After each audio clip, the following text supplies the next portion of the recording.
देखिए, problem solving एक skill है और जब हमें ये आ जाती है तो हमें कहीं भी दिक्कत का सामना नहीं करना पड़ता। अब हम इसी चैप्टर अरिथमेटिक प्रोग्रेशन को ध्यान से देखें तो इसमें कुछ नहीं है, बस हमें फर्स्ट टर्म और कॉमन डिफरेंस का ध्यान देना है। अगर ये दोनों चीज़ें गिवन हैं तो इन्हीं को लेके हमें आगे बढ़ना है, और अगर ये नहीं गिवन है तो हमें फर्स्ट टर्म को ए और कॉमन डिफरेंस को डी मान के आगे बढ़ते जाना है।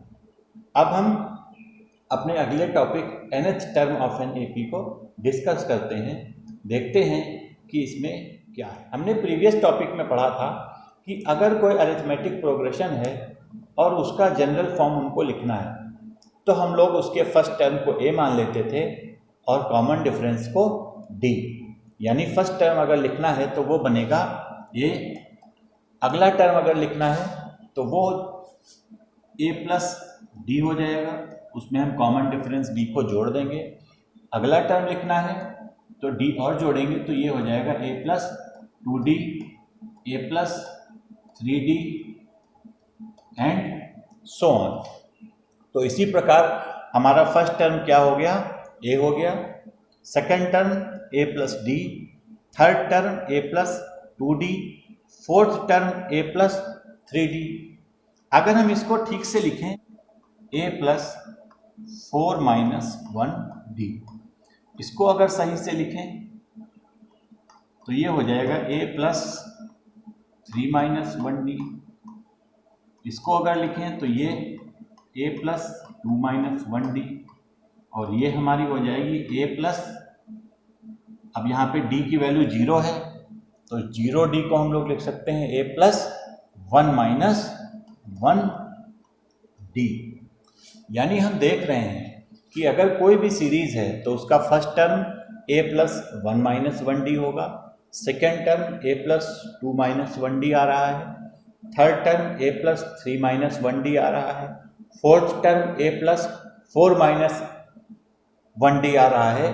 तो इसी प्रकार अगर हमें जनरल टर्म लिखना हो यानी nth टर्म लिखना हो तो हमारा nth टर्म जो होगा वो आ जाएगा an equals to a plus n minus 1। अगर कोई सीरीज है और उसका लास्ट टर्म हमको मालूम है तो लास्ट टर्म के लिए जो फार्मूला बनेगा वो हो जाएगा l equals to a plus n minus 1d। यानी जब हमें लास्ट टर्म मालूम होगा तो वो हमें निकालना नहीं है, तो हमने an की जगह क्या रख दिया, l रख दिया, और बाकी सब चीज़ें सेम रही। जो फार्मूले हैं इसमें काफ़ी बच्चे कंफ्यूज होते हैं कि सर हम ये वाला लगाएं कि ये वाला लगाएं। देखिए, एक सीधी सी बात है, अगर हमें किसी भी सीरीज़ का लास्ट टर्म मालूम है तो हमेशा इस फार्मूले का यूज़ करिए, और अगर लास्ट टर्म नहीं मालूम होगा तो हमसे निकालने को कहा जाएगा, और जब कोई टर्म निकालने को कहा जाए तो हम लोग an equals to a plus n minus 1d वाला फार्मूला यूज़ करेंगे। प्रॉब्लम देखते हैं, वो दे रखी है कि find the 10th term of an arithmetic progression, और जो हमारी एपी है वो है 2, 7, 12 एंड सो ऑन। देखिए, किसी भी अरिथमेटिक प्रोग्रेशन का अगर हमें प्रॉब्लम सॉल्व करना है, चाहे जितना कठिन सवाल हो, आपका सबसे पहला काम है ए और डी को फाइंड करना। अगर आपका ए और डी आ जाता है तो आपका सवाल आसान हो गया। अब आपसे कुछ भी पूछा जाए, चाहे 10th टर्म पूछा जाए, चाहे 11th टर्म पूछा जाए, कोई भी चीज़, नई सीरीज़ पूछी जाए, आप हर चीज़ निकाल सकते हैं। तो देखिए, अब यहाँ पर हम देखते हैं कि फर्स्ट टर्म क्या है और कॉमन डिफरेंस।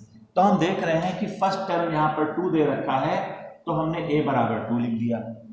अब कॉमन डिफरेंस देखते हैं, तो कॉमन डिफरेंस के लिए हम लोग 7 में से 2 को माइनस करेंगे, तो 7 में से 2 माइनस किया, आ गया 5। अब हमें देखना है कि निकालना क्या है, निकालना है हमें 10th टर्म।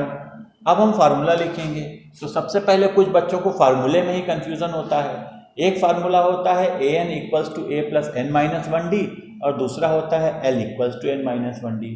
तो देखिए, l equals to n minus 1d का यूज़ हम तभी करेंगे जब हमें लास्ट टर्म मालूम होगा। अगर हमें किसी सीरीज़ का लास्ट टर्म नहीं मालूम है तो l equals to a plus n minus 1d कभी यूज़ नहीं करेंगे। हम सीधे फार्मूला लगाएंगे an equals to a plus n minus 1d। अब बात उठती है कि हमें फाइंड क्या करना है। हमें ए और बी तो मालूम है, पर यहाँ पर दो चीज़ें दिख रही हैं, एक ए एन दिख रहा है और एन दिख रहा है। अब यहाँ पर फाइंड क्या करना है, ये हमारे लिए सबसे बड़ी प्रॉब्लम आती है कि ये जो दे रखा है 10th, ये क्या है, यानी ये n की वैल्यू 10 है कि an है। तो आपको बता दें कि जैसे कोई AP है, अगर यहाँ पर 2 लिखा है तो 2 इज द फर्स्ट टर्म, यानी 2 का मतलब है ये A1 है, 7 का मतलब A2 है, 12 का मतलब A3 है। और अगर इसके लिए n वो देखें तो ये हो गया n इक्वल्स टू 1, इसके लिए n इक्वल्स टू 2 और इसके लिए n इक्वल्स टू 3, यानी n हमारा प्लेस वैल्यू बताता है कि किस जगह पे वो टर्म प्लेस्ड है। जैसे n इक्वल्स टू 3 है तो इसका मतलब थर्ड टर्म की बात कर रहे हैं, और जो A3 है वो थर्ड टर्म पर जो संख्या लिखी है उसकी वैल्यू बताता है। तो हम इस सवाल को देखते हैं, तो कहा गया है फाइंड 10th टर्म, यानी आपको A10 निकालना है। तो अगर A10 निकालना है तो n की वैल्यू यहाँ पर कितनी रखी जाएगी, 10 रखी जाएगी। अब इस फार्मूले में रख दीजिए, तो हमारा A10 जो है वो हो गया, A की वैल्यू हमने फाइंड की थी 2 प्लस n है 10 माइनस 1 इंटू डी। डी की वैल्यू भी मालूम है, डी की वैल्यू हमारी है 5। तो इसको आप सॉल्व कर लेंगे तो 2 प्लस 9 इंटू 5, यानी ये हो जाएगा 2 प्लस 45, ये हो गया 47। तो इस टाइप से हम लोग कोई भी अननोन टर्म होगा इस फार्मूले की मदद से फाइंड कर लेंगे। उसी से मिलती जुलती एक और प्रॉब्लम है, वो ये है कि find 11 term from the last term. मतलब इसमें भी हमको 11 टर्म निकालना है फ्रॉम द लास्ट टर्म। तो हम क्या करते हैं, सबसे पहले फर्स्ट टर्म और कॉमन डिफरेंस निकालते हैं। तो हमने देखा कि फर्स्ट टर्म जो है वो 10 है और कॉमन डिफरेंस जो है वो 7 माइनस 10, यानी फर्स्ट टर्म 10 हो गया और कॉमन डिफरेंस हमारा हो गया 7 माइनस 10 यानी -3। तो कभी भी इस टाइप के सवाल होंगे तो बस इसमें थोड़ा सा हमें ध्यान देना है कि इन्होंने कहा है कि find 11 term from the last. इसका मतलब ये है कि हमें उस साइड से यानी 62 वाली साइड से हमको 11th टर्म निकालना है। तो कभी भी ऐसे सवाल आए, आप क्या करिए, फर्स्ट टर्म को इसे मानिए, यानी इस सवाल में क्या करेंगे, हम इसे फर्स्ट टर्म नहीं मानेंगे, हम क्या करेंगे -62 को फर्स्ट टर्म मान लेंगे और कॉमन डिफरेंस का साइन चेंज कर दीजिए, क्योंकि जब इधर से उधर बढ़ते हैं तो d की वैल्यू हमारी -3 आती है। इसका मतलब अगर उधर से इधर आ रहे होंगे तो d की वैल्यू -3 की बजाय +3 हो जाएगी। तो हम यहाँ पर d जो है वो +3 रख लेंगे। अब हम फार्मूला क्या लगा देते हैं, an equals to a plus n minus 1 d। आपको फाइंड क्या करना है, 11th टर्म फाइंड करना है। 11th टर्म फाइंड करना है यानी आपको a11 निकालना है और n की वैल्यू को 11 रखना होगा। तो हम क्या करेंगे, यहाँ पर a11 equals to -62 plus 11 minus 1 into D, और d की वैल्यू हमें पता है वो है 3। तो ये हो गया -62 प्लस 10 इंटू 3 यानी -62 प्लस 30, यानी a11 आ गया -32, यानी हमने 11th टर्म लास्ट से फाइंड कर लिया। तो ऐसी प्रॉब्लम्स को हम इस तरह से सॉल्व करेंगे। आइए कुछ और एग्जाम्पल्स पे ध्यान दें। तो अब हम इस सवाल को देखते हैं। यहाँ पर दे रखा है check whether 301 is the term of the list of numbers, यानी ये जो लिस्ट हमारी दे रखी है इसका कोई नंबर 301 है।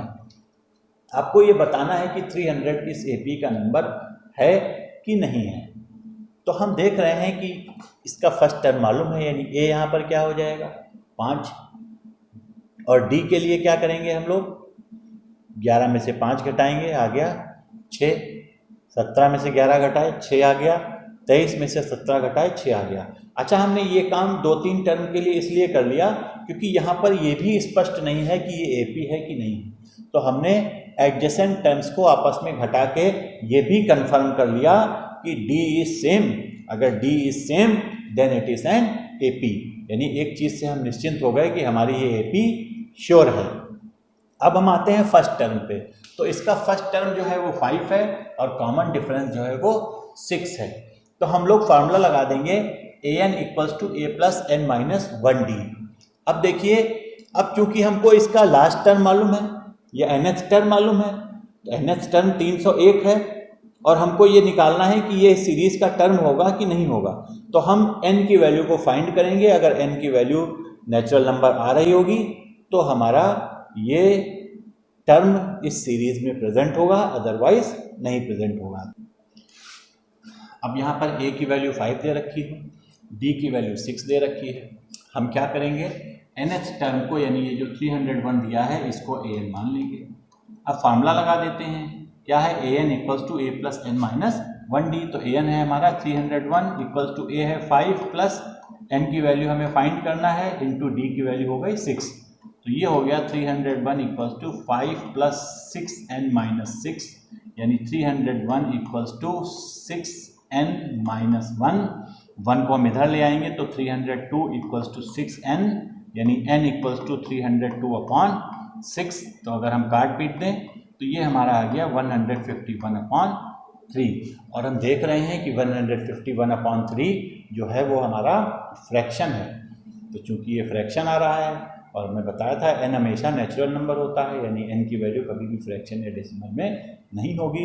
इसका मतलब क्या है, 301 is not the term of given list of numbers. यानी इस टाइप से हम ऐसी प्रॉब्लम्स को सॉल्व करेंगे। आइए कुछ और प्रॉब्लम्स को देखते हैं। देखिए यहाँ पर ये जो प्रॉब्लम दे रखी है ये बहुत ही इंटरेस्टिंग और इम्पॉर्टेंट प्रॉब्लम है। यहाँ पर कह रहे हैं कि how many 2 digit number are divisible by 3। तो हम इसको ओरली भी निकाल सकते हैं, पर हमें ओरली नहीं निकालना है, क्योंकि हो सकता है कि एग्ज़ाम में कल को आपसे जो है 4 डिजिट नंबर पूछ लिया जाए, तब आप कितना आपके पास समय होगा कि हम उसको ओरली निकालते रहें।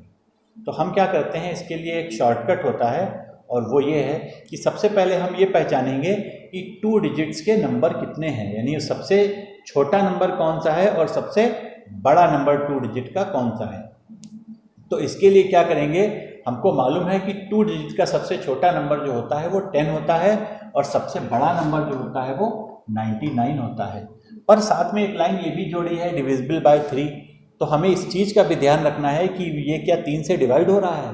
तो हम 10 को 3 से डिवाइड करते हैं, वो 10 की टेबल में नहीं जाएगा, यानी ये 3 से डिवाइड नहीं होगा, यानी 10 को हम नहीं लेंगे।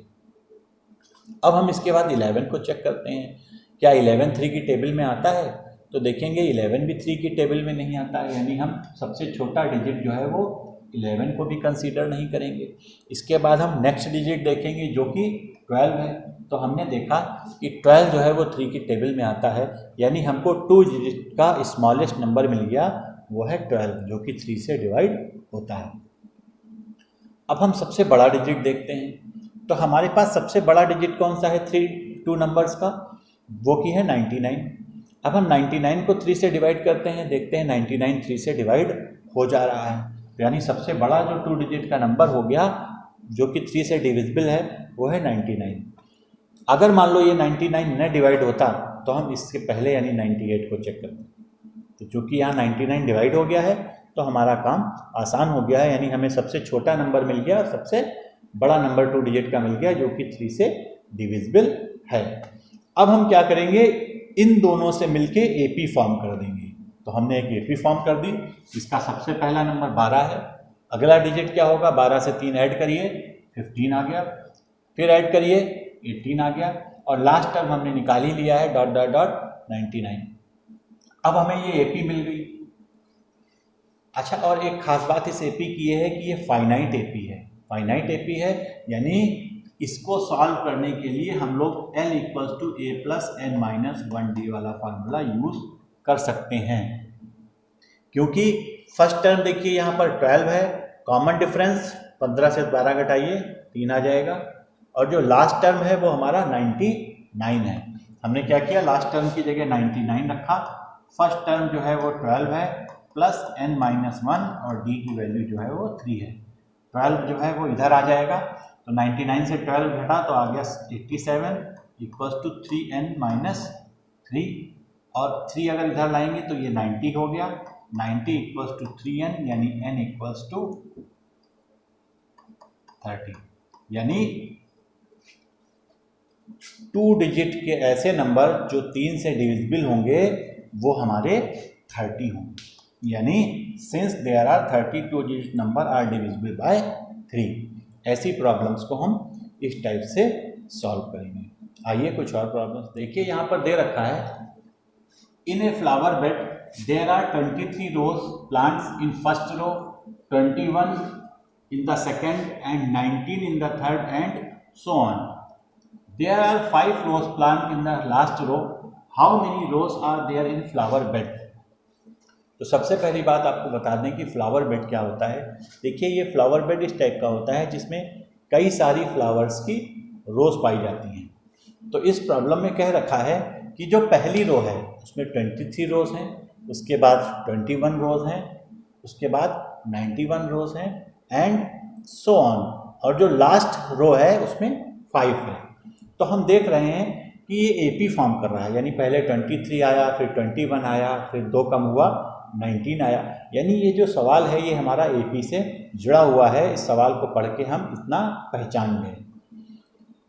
हम क्या करेंगे, सबसे पहले एपी लिख लेंगे। हमने एपी लिखा, पहला क्या हुआ 23, 21, 19 एंड लास्ट टर्म हमको मालूम है जो कि 5 है।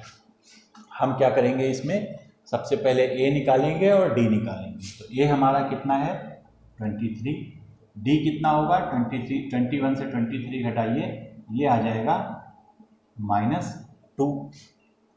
और हमने बताया था कि अगर लास्ट टर्म मालूम है तो इसको हम लिख सकते हैं, यानी लास्ट टर्म हमारा कितना दे रखा है 5। तो अब हम वही फार्मूला लगा देंगे, ये होता है n equals to A plus n minus 1 into D. Last term कितना है 5, फर्स्ट टर्म जो है वो हमारा है 23। नंबर ऑफ टर्म्स यानी उसमें कितनी रोज हैं ये हमको फाइंड करना है। तो ये हो गया n माइनस 1 और d की वैल्यू हमने रख दी -2। तो ये हो गया 23 इधर आएगा तो ये हमारा हो जाएगा माइनस का 18 इक्वल्स टू, जब इसको मल्टीप्लाई करेंगे तो ये -2n प्लस 2 इधर आया तो माइनस में हो गया, यानी -20 इक्वल्स टू -2n, यानी n इक्वल्स टू 10 आ जाएगा। यानी जो ये फ्लावर बेड है इसमें नंबर ऑफ रोज कितनी आ गई 10 आ गई। हमने क्या लिख दिया, so there are 10 rows in the flower bed. यानी ये जो प्रॉब्लम है इसको हम इस प्रकार सॉल्व करेंगे। उम्मीद करते हैं आपको ये टॉपिक अच्छा लगा होगा। अगर आपको मेरा चैनल अच्छा लगा तो इसे लाइक और सब्सक्राइब जरूर कीजिए।